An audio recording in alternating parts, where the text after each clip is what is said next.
How to get clients as a life coach. You're wondering how to get clients as a life coach? Well, you're in the right place. Hi, my name is Dave Lorenzo, and this is the Inside BS Sales Tip Show. And today, we're going to be discussing how to get clients as a life coach. Join us right now. Hi, thanks for joining me today. Again, my name is Dave Lorenzo. I've built 5 professional services firms over the last 30 years, and I currently have my own 7-figure coaching and consulting practice that I run from here. This is my home studio, my home office, and we've grown phenomenally during the last 12 to 18 months, and the bulk of that time was during the COVID pandemic. So if you're wondering how to get clients as a life coach, this is the place for you. We're going to share with you today the 6-step process you need for growth in your life coaching practice. If you're just starting out, this will help you go from 0 to 6 figures very quickly. If you're already established and you want to go from 6 figures to 7, this is the place for you to be, because this process is specifically designed to take life coaching businesses, life coaching practices from 6 figures to 7. I've done this 5 different times, including for myself. I was the managing shareholder of a very large consulting practice for a multinational consulting company. This process works whether you're one person working out of your home like me, or whether you have a 5,000 person business like the one I helped build and I used to run. So if you're wondering how to get clients as a life coach, this is definitely the video for you. The 6-step process I'm going to share with you right now is critical. Also, at the end of our time together today, I'm also going to give you the one secret, the one thing you need to know in order to grow your life coaching business. In addition to that, I'm going to share with you something for free. It's my revenue roadmap guide, and this is a 27-page booklet you can use to set up your own systems for getting clients as a life coach. That's right. It's the only resource you need if you're just getting started. You don't have to spend any money. So thanks for joining me. Let's dive right into the content. The first thing you need to do, if you're wondering how to get clients as a life coach, the very first thing you need to do is focus on who your ideal client is going to be. You see, this is a mistake that many life coaches make when they're just getting started. They think that they're perfect for everyone. And when you're marketing to everyone, you're really marketing to no one. So you have to have in your mind a focus and an idea for who your ideal client is. If you're focused on who your ideal client is, you can easily figure out how to attract them. And we're going to talk about how you can attract them using leverage, how you can attract your ideal client en masse. So you're a life coach, you're wondering how to get clients. Think about it from this perspective. Who can you work with that will, number 1, get the best possible results? Who can you work with, number 2, that will stay with you for the long term? Because our business, coaching, is about relationships. It's about building up those relationships over time. And who can you work with, number 3, that is willing to pay you for your expertise, and even more importantly, is willing to implement the recommendations you make. Because one of the things that most life coaches find hard to accept is you give advice to people and they don't take your advice, or they give you a yes and they yes you to death, but they don't necessarily implement your advice. So when you're looking for clients for your life coaching business, for your life coaching practice, when you're deciding who your ideal client is going to be, think about those factors. And once you have an ideal client in mind, you're ready to move on to the next step. And I'm going to share that next step with you right now. Now we're up to step 2 in this process. And step 2 is to go out and find those ideal clients in groups so that you can use leverage to connect with them en masse. Now, this is critically important because I know, because of your profession, you could easily focus on networking or on one-on-one marketing activities. That's not going to be as productive for you as going out and looking for groups of people who are your ideal clients. Now, you're thinking to yourself, okay, Dave, that's great. So use leverage, target these folks in groups, but how the hell am I going to find them? Here's the way that you can find these folks very easily. Go to your best client, the person who fits that ideal client profile, and say to him, Mr. Client, let me ask you a couple of questions. Where do you go? What do you read? Who else do you work with? What other service providers do you work with to help you be effective and efficient in your business, Mr. Client? When you ask your ideal client these questions, you're going to get clues for how to target these clients, these ideal clients, the people you want to work with, the exact folks who are perfect for you. When you ask these questions of your best client, they're going to give you a path to connecting with other people who are just like them. The reason you want to know all this is because you want to speak in those places. You want to write articles and get them published in those publications. You want to connect with people who sell things to your ideal client to do joint ventures. This is the research you need to do in order to target your ideal client en masse. If you're focused on attracting new clients, new prospects, if you're focused on getting leads one at a time, you're going to fail. You can't do that. I don't care what business, what industry you're in. Focusing on attracting prospects one at a time is a recipe for disaster. This is the way you start. That's step 2. Now it's time for you to join me for step 3. And now it's time to talk about step 3. Step 3 is to make a free offer to the audience that you've gotten in front of en masse. Now, you can make this free offer either in an article that you've written, or from the stage if you're speaking, or in an email if you're doing direct email solicitation, or even in direct mail in a direct mail letter. When you make this offer to your audience, you're basically saying to them, here's more of the information that I shared with you when we first met. If you'd like more information, you can get it from me now. And if you get the free offer from me, I will follow up with you. And that's the key.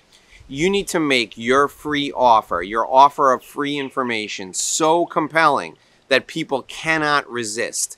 And anyone who's seen you give a speech, or watched one of your videos, or listened to you on a radio interview. In fact, I'm going to demonstrate that concept for you right now. I have a free offer for you for watching this.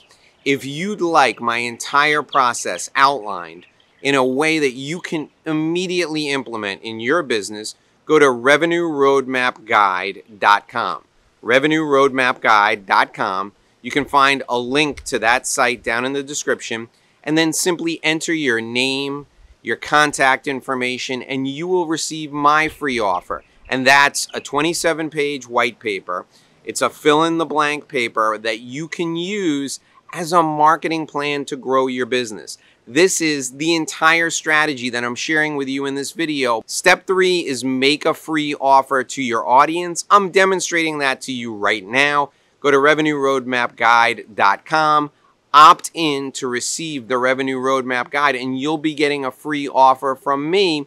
And then you can create your own free offer, either just like that, or in an educational video that people opt in to receive, or a free consultation. This is such a critical step because people who get the free offer, they convert from people who are suspects, people you suspect would be good clients for you.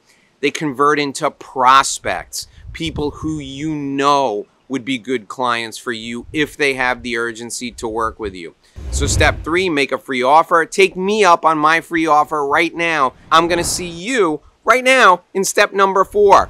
So who's qualified to get in there? Who's qualified to come into your office and work with you? What do I mean by qualified? Well, that's the next step in our process. You see, we must qualify them after they opt in to receive our free report and before we nurture them. So the qualifying step takes place before we even put these people into our system to follow up with them. We have to check in with them to see if they have the 4 things that are necessary for them to get in here to do business with us. What are those 4 things? Well, first, we have to make sure that the person that we're dealing with is actually a decision maker. What does that mean? We have to make sure the person has the financial authority to sign a contract. The person has the ability to commit their business, to commit their organization, or to commit themselves or their families to working with us. The second thing we need to make sure of is the person that we're talking to has to have a problem that we can solve. If they don't have a problem we can solve, this whole thing is for naught. The whole thing is useless. The third thing we need to make sure of is they have to have urgency. They have to be ready, willing, and able to take action right now. And then the fourth thing, of course, they have to have the money. They have to be able to pay us. If they can't afford to pay us, then we'd be doing charity work. So those 4 things are critically important. Now, oftentimes people will have 3 of the 4. They'll be a decision maker, they'll have a problem we can solve, and they'll have the ability to make a decision. They just don't have the urgency to get going with us right now. And what do we do with those people? Well, if they don't have the urgency, we follow up with them forever. We nurture them. And that's the next step in the process. So join me as we walk through that door to go to the next step in our process, which is the nurturing step that comes after the qualifying step. And now we're up to step 5 in the process. And step 5 is very simple. You need to communicate with the people who've given you their information, and you need to communicate with them frequently. They've opted in to receive something from you. They've opted in to receive something they perceive has a high value. Now it's your turn to connect with them on a regular basis. Think about it this way. How often do you communicate with your best friend? How often do you communicate with the people who are most important to you in your life?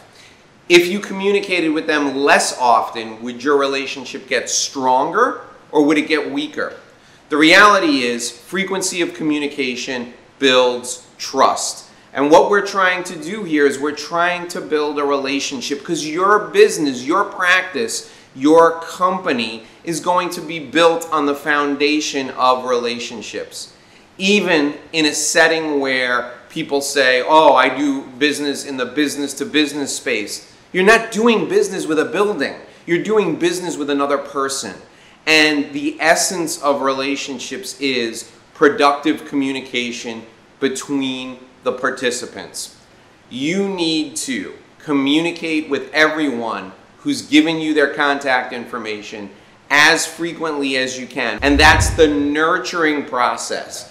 And that's the part of this entire sales process that holds everything together. Now, I want you to join me whether or not these folks are ready, willing, and able to help us grow our business, to invest in our services. Join me right now. So now we're at the part of the process where it's time for you to invite people in and invite them to become a client. You've been nurturing them faithfully for weeks, week in and week out. You've given them the opportunity to really learn from you. You've educated them with some great new content. You've shared with them some testimonials, some stories of people who you've helped. You've done everything you can to demonstrate to them that you not only have credibility, but you can really help them, and they believe that you can help them. So now it's up to you to invite them in to do business with you, and you do this through what's called a gateway engagement. This is an offer to work with them in a non-threatening, low barrier to entry way. It's an offer that is really easy for them to comprehend. They see the return on investment. They see that it will solve an imminent problem they're facing. Let me give you a couple of examples. One of the ways that I offer a gateway offering to my clients is I do events on a regular basis. So you can come down to Miami and do an in-person event with me for one day, and it may cost you $550, $600. Once you come to that event and experience the power of the community that I've created, and you connect with me on a personal level, it's hard for you to not do business with me after that, because you see the return you're going to achieve. So for you in your business, you can do an in-person event. You can offer a service that is non-threatening, that people can invest a little bit of money in to understand your brilliance so that they can invest in bigger products or services down the road. This is a great way to get some initial exposure to you, and once people get that initial exposure, they want to come back over and over and over again. Highly recommend you engineer this into your process and you make offers of gateway services every 5 or 6 emails that go out to your weekly email newsletter list. Now, you can offer the same gateway engagement over and over again, or you can offer different offerings every 5 or 6 weeks. You can come up with 3 different offerings that you rotate. It's totally up to you. It's dependent upon who's on your list and what it takes to engage them. Now it's time for step number 7. This is the final step. This is the thing I told you was going to tie everything together. You don't want to miss this. Join me back inside as I share with you our final tip for today, the one thing you don't want to miss. So we're up to step 7 in how to get clients as a life coach. I know you've been with me the whole way. If you like what you're seeing, please hit the subscribe button and give me a thumbs up, because we do these videos every day. I don't want you to miss out. Okay, step 7. This is the secret I promised you. Here it is. Are you ready? Always, always, always think long term. This is about relationships and not transactions. This whole process is about you connecting with someone who's going to be your client for a very long time. Think about that before you start the process. Think about that when you're in step 2, step 3, step 4, all the way through the process. Always think long term. That's the secret. Too many people think sales is about transactions, and it's not. It's about relationships. My name is Dave Lorenzo. Join me back here again tomorrow for the Inside BS show. In the meantime, get your revenue roadmap. Go down to the description and click on the link. Get your revenue roadmap guide. I can't wait to see you in my next video.